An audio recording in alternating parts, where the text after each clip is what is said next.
you got to kind of regroup that and change that mindset, right? And say, all right, we've got another shot. Tomorrow's another day. And but again, wake up in the morning and it's not in my hands. I don't have control over the strategy or the car or the decisions we're going to make tonight.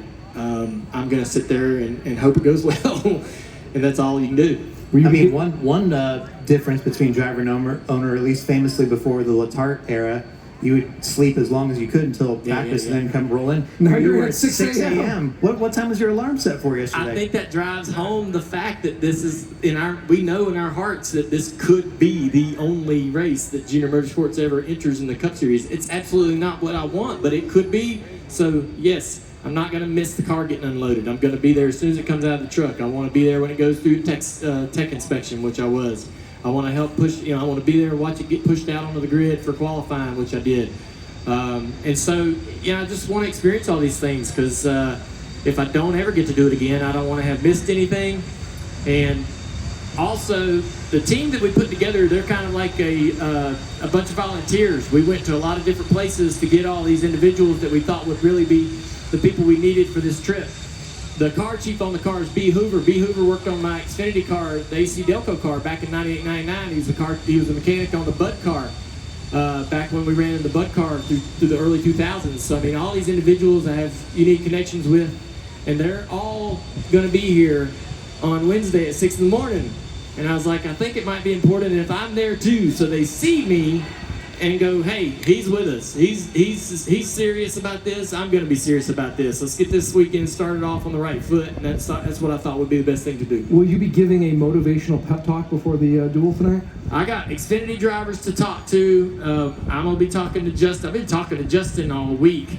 You got to fire him up. Yeah. I'm just going to, I absolutely will have a conversation with him and Greg and the whole group. And we have it'll be something along the lines of, look, all the resources are here. Good car, good driver, we got everything. Let's go out there and just do what we know we can do.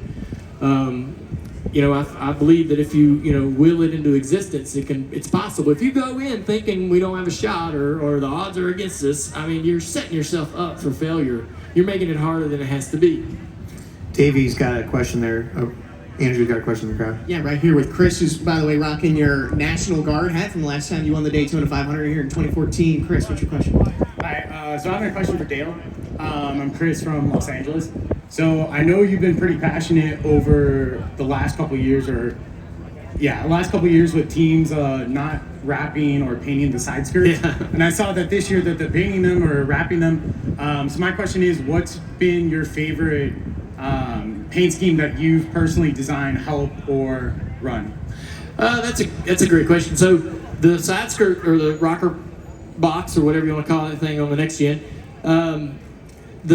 when the next gen came out, the manufacturers they assume that there needs to be some branding on these cars that represents them, and they stake claim to parts of the car to do that, right? The headlights and all that stuff, or decals that we used to run back in the day. Well, on the next gen, it's the rocker box, and there was this kind of decal that would wrap around the rear bumper and so forth, and everybody had to run that. If you wanted the manufacturer support and you were any kind of a partner with one of the manufacturers, you had to insist on running it.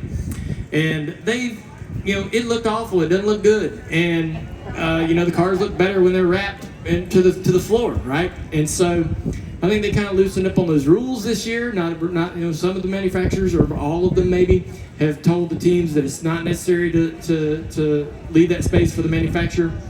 And some of them are able to now wrap the box, which I think is cool. Cars look better. My favorite car that I ever drove is also my favorite car that's ever existed in NASCAR, and that's the Gray Ghost. So Buddy Baker, Buddy Baker drove that car. Others did as well. Bobby Allison raced it, but Buddy Baker ran and won the '80 Daytona 500 with that car. And a car.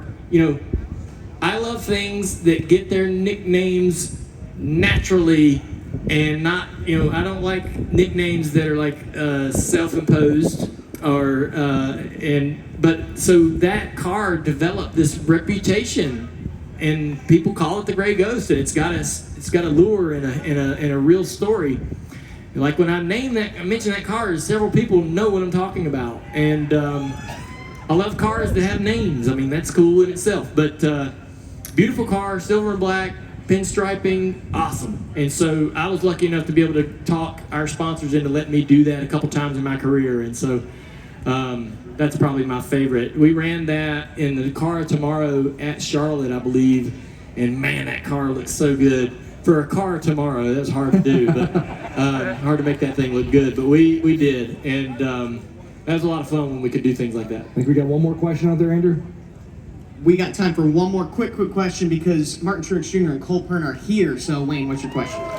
I'm Wayne from Bossier City, Louisiana. Dale, all your fans love seeing you, whether it's behind the wheel, broadcasting at the Indy 500. What's your plans this season for broadcasting? Thanks. Which track? Thanks for asking. So I'll be doing all of the Amazon and TNT races. So basically all of June and July. There's a 10-race stretch starting with Amazon at the World 600. And I'll be going for 10 races with Letarte and Adam Alexander in the booth. I haven't worked with Adam, but everybody tells me that I'm going to love it. He's going to be awesome. So we're already talking and getting together, having lunches, and starting to form our plan for our shows. And I'm looking forward to getting back in the booth. I miss it. It's fun. I do it for free. It's pretty cool. I'm gonna watch the races anyways. I miss the racetrack when I'm not at it, so it gets me to the track and gets me around what I love, and so I enjoy doing it. I'm glad that whoever out there enjoys me being in the booth, you're keeping me there. So thank you. As long as you guys like it, the networks will keep me employed, and I'll get to keep coming to the track and enjoying what I do. Well, as I said, Martin Truex Jr. and Cole Pern are here, so why don't we bring them up on the stage? Yeah.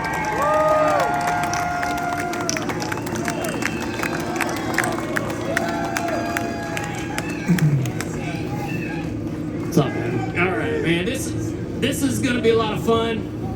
I know my buddy Truex and what he's been up to, but Cole has been MIA.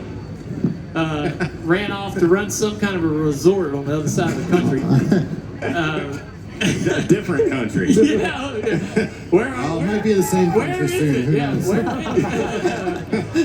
Where? All right. So you at the peak of your career.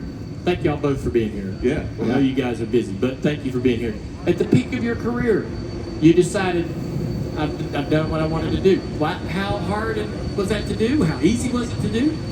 Yeah, it's hard and easy at the same time. I think, hard from the standpoint of all the relationships you have and that side of things. You feel like you're letting a lot of people down, but, I got another team at home that is really important, and that makes it really easy, Yeah.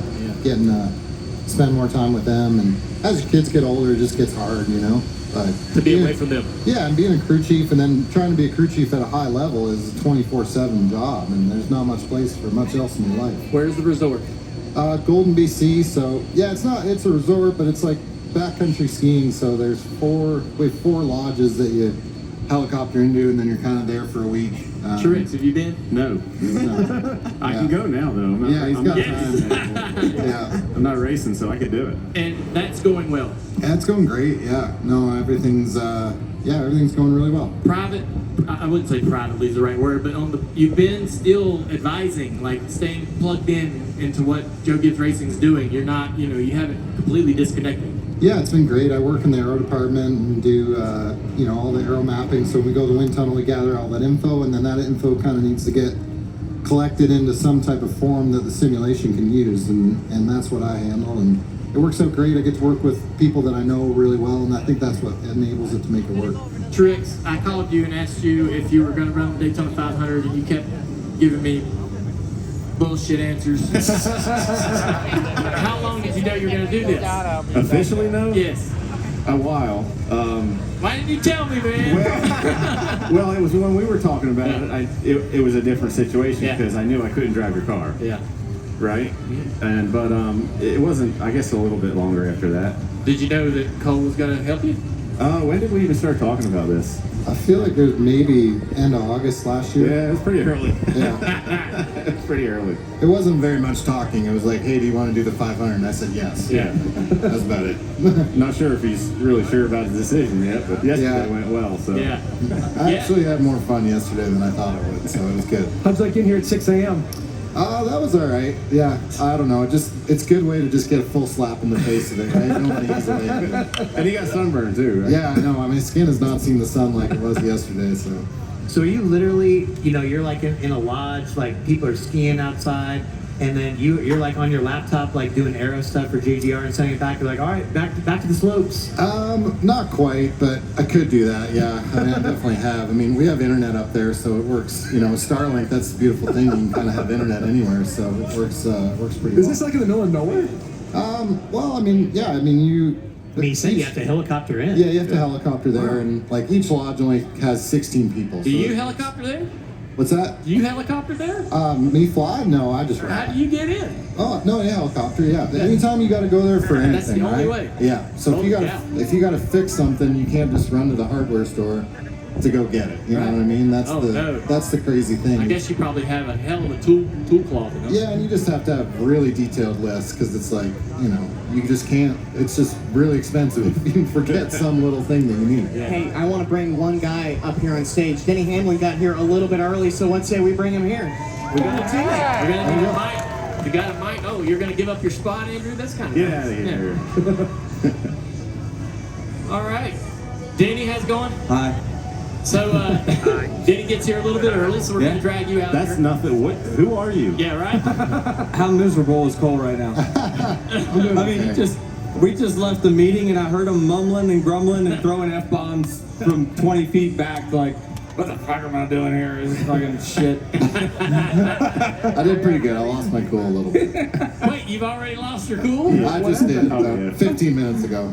His patience level You ran forgot. out. You know what? You forgot all the stuff that you hated when you said yes to this. You were like, "Yeah, that'd be great," and you get back here and you're like, "Oh damn, I forgot about this part." Well, it pisses anybody off. You've been in a meeting, the same meeting 3 times, and we're going through it again, and eventually you're just like, I can't take this anymore. That pisses anybody off. So you're racing in the duel tonight. I talked to you, Truex. You're going to run as hard as you can till it Yeah. gets a little weird. What Yeah. what needs to happen for you to say, "Hey man, I'm going to back out of this"? I'm not sure. I mean, I think early on it's usually pretty chill. Hopefully we can get up there. If we can get up towards the front in a decent spot, it usually gets pretty calm. So try to get up to a good spot before that first pit stop and then see, kind of how it's playing out. If we get a couple cautions and some restarts at the end or something, it could get wild. So we'll just try to use Denny's strategy of if they just start getting wild, you can kind of see it. Try to back out. I usually don't back out at that point in time, and I'm in the crash.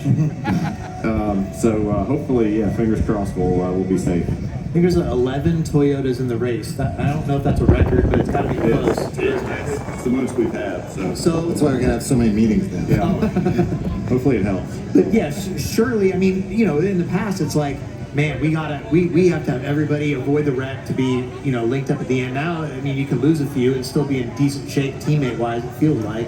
So, I mean, is that going to play a factor in this race? I mean, potentially it could. It just depends on how the race plays out. If there's 7 or 8 of us left at the end, then yeah, it's going to be great. But you just never know how it's going to play out. You are retired now, effectively. You're not racing anymore this year. Do you give a damn about hurt feelings or anything? Because you're just here to win, and No. if you piss somebody off, so Don't be care. it. Don't care about feelings. Don't care about points. So I saw some of your interviews. You were talking about the provisional, yeah. and I was like, we get retired Truex now, so I like when he comes around because we actually really get to hear what he used to never give an answer. He'd just say, "I don't care, whatever." Now he's like telling us what he really thinks. Yeah. Usually, Denny knows this. Usually, this happens right before you retire, but it's like it took you retiring for you to start really. Yeah, I mean, that Telling one, us your- I don't know. I think that one maybe I would have said the same thing last year. Yeah.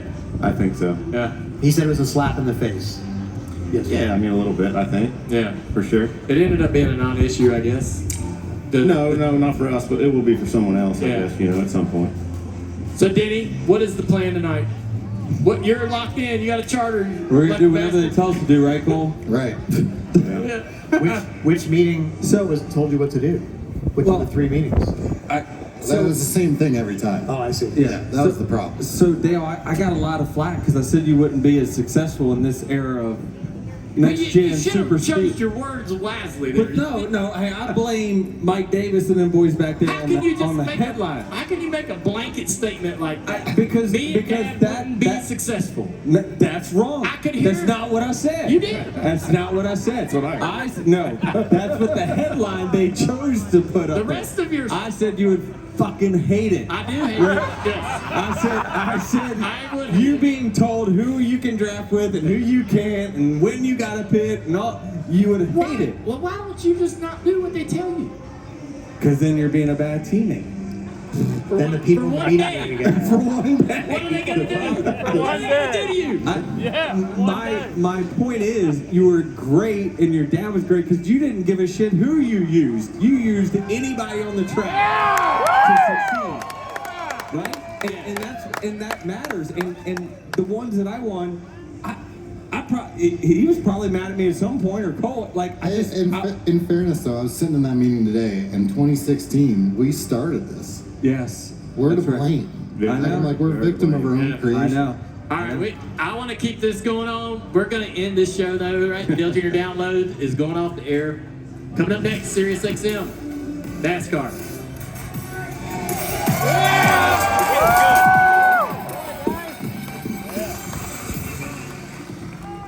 And that was the Dale Jr. Download.